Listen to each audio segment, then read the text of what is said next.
Welcome once again to this weekly broadcast, the Hour of the Supernatural, with your host, Pastor Abiola Ajadi. Last week, I started sharing with us 3 statements about fear. And the first statement I made, I said, you and I will always have to deal with our fear. You and I will always have to deal with our fear. But before I move on this morning, let's go to our scriptural reading. Isaiah chapter number 41, and I'll read verses 10 to 15. Fear thou not, for I am with thee. Be not dismayed, for I am thy God.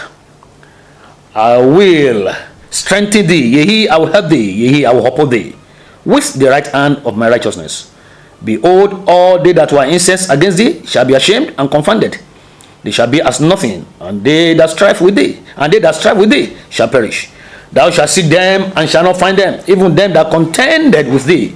They that were against thee shall be as nothing, and as a thing of naught.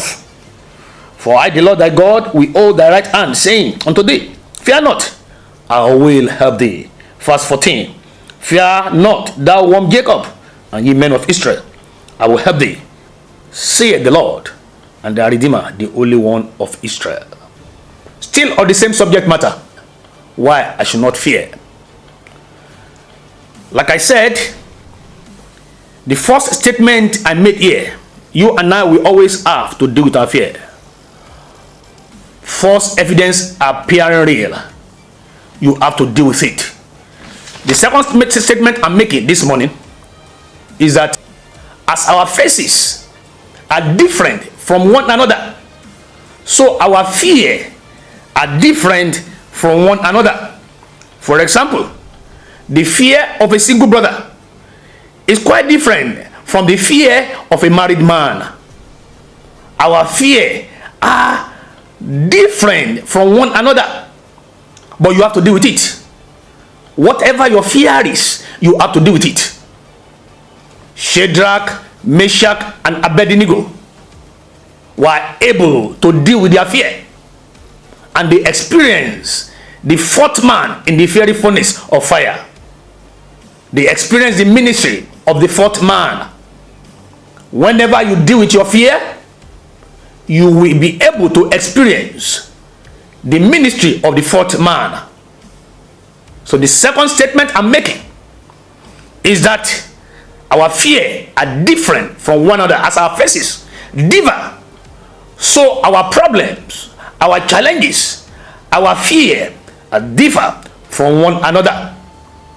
The second point I'm making today is that most of the foundation of fear, most of the time, the foundation of fear are one. The foundation of fear, I'm making this is the third point now. Most of the time, the foundation of fear are people are afraid that they may not get what they are looking for. That is the first foundation of fear.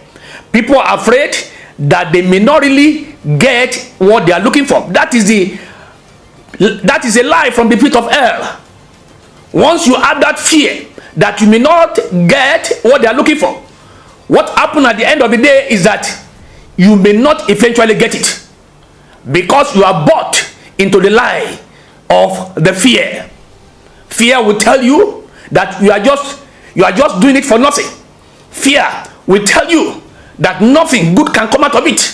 Fear will always tell you that you cannot make it, that you cannot succeed in what you set out, to achieve in life.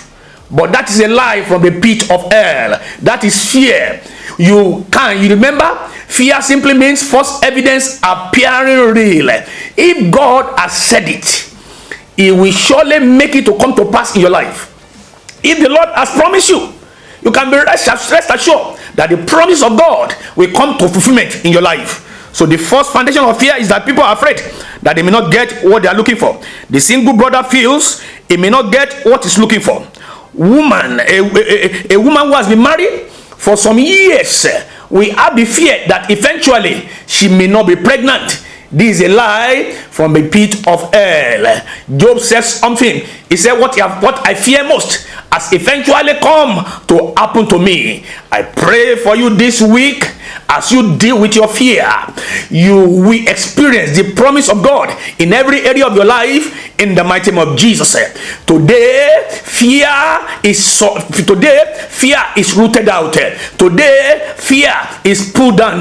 Today, fear is overcome. Today, fear is conquered. Today, fear is subjected. So I declare over you in the mighty name of Jesus, go and prosper. Go and do well this week. The eye of God is upon you. It will surely do you good in the mighty name of Jesus. Till I come across your way again next week, go and prosper. God bless you.